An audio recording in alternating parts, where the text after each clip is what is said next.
In Kenya, 1984 is known as the Year of the Cup, or the Gorogoro. The Gorogoro is a cup used to measure 2 kilograms of maize flour on the market. And the maize flour is used to make ugali, a polenta-like cake that is eaten together with vegetables. Both the maize and the vegetables are grown on most Kenyan farms, which means that most families can feed themselves from their own farm. One Gorogoro can feed 3 meals for an average family. And in 1984, the whole harvest could fit in one Gorogoro. It was, and still is, one of the worst droughts in living memory. Now today, I insure farmers against droughts like those in the Year of the Cup. Or to be more specific, I insure the rains. I come from a family of missionaries who built hospitals in Indonesia. And my father built a psychiatric hospital in Tanzania. This is me, age 5, in front of that hospital. I don't think they thought I'd grow up to sell insurance. So let me tell you how that happened. In 2008, I was working for the Ministry of Agriculture of Rwanda, and my boss had just been promoted to become the minister. She launched an ambitious plan to start a green revolution in our country, and before we knew it, we were importing tons of fertilizer and seed and telling farmers how to apply that fertilizer and plant. A couple of weeks later, the International Monetary Fund visited us and asked my minister, "Minister, it's great that you want to help farmers reach food security, but what if it doesn't rain?" My minister answered proudly and somewhat defiantly, "I am going to pray for rain." That ended the discussion.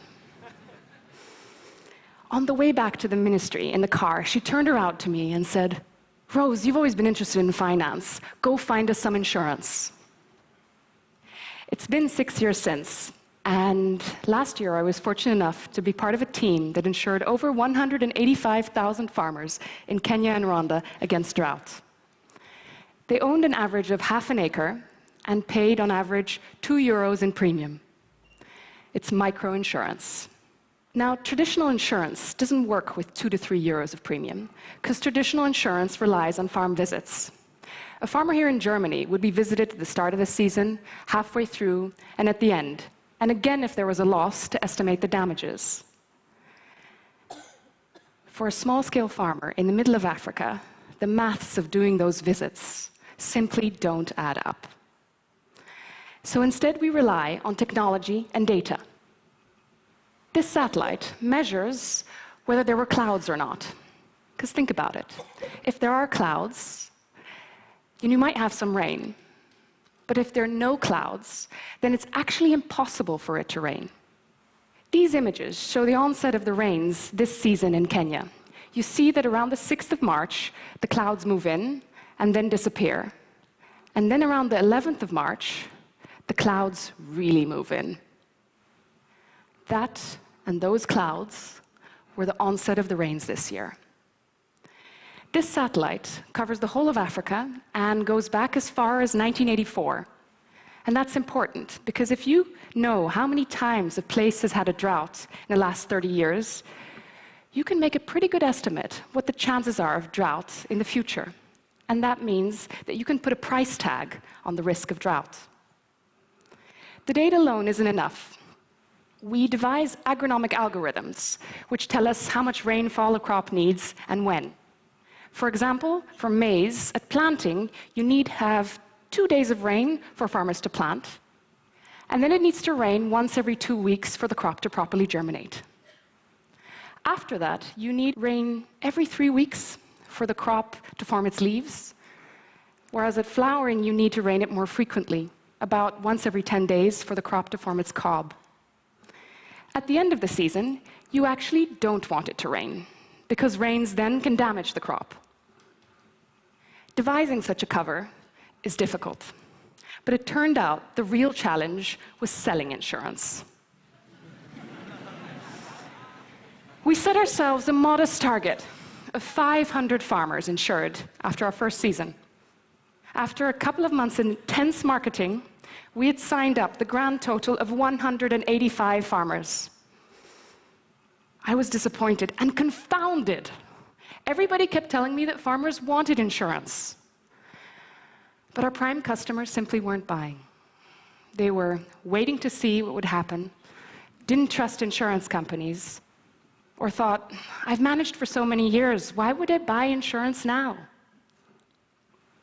Now, many of you know microcredit, the method of providing small loans to poor people, pioneered by Muhammad Yunus, who won the Nobel Peace Prize for his work with the Grameen Bank.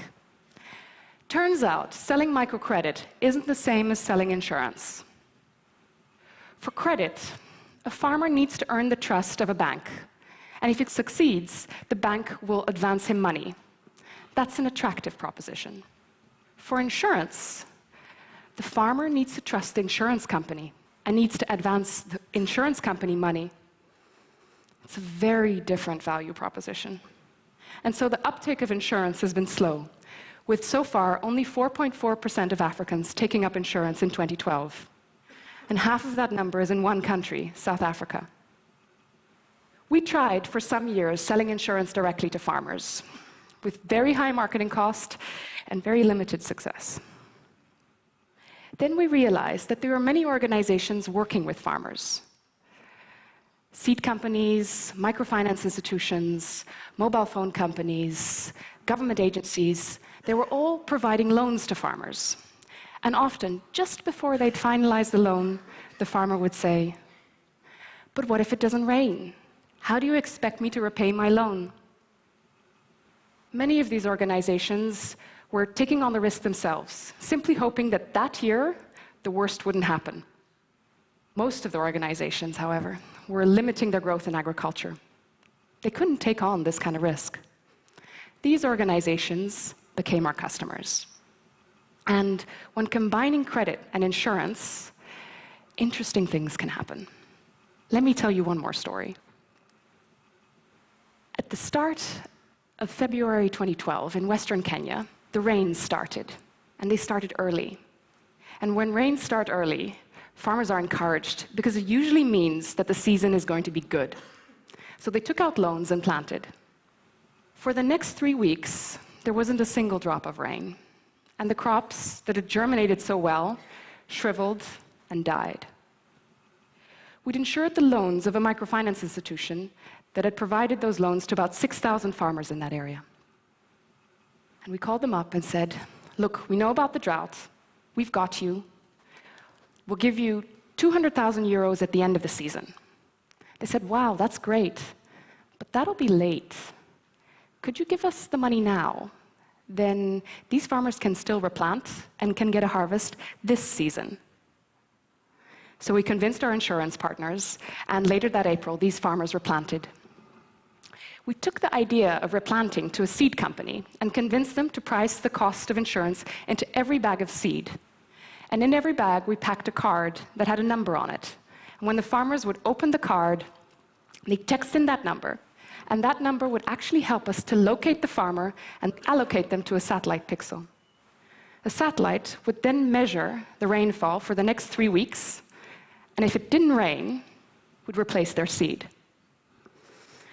One of the first... Hold on, I'm not there. One of the first beneficiaries of this replanting guarantee was Bosco Mwinyi. We visited his farm later that August, and I wish I could show you the smile on his face when he showed us his harvest, because it warmed my heart, and it made me realize why selling insurance can be a good thing. But you know, he insisted that we get his whole harvest on the picture, so we had to zoom out a lot. Insurance secured his harvest that season, and I believe that today we have all the tools to enable African farmers to take control of their own destiny. No more years of the cup. Instead, I am looking forward to, at least somehow, the year of the insurance, or the year of the great harvest. Thank you.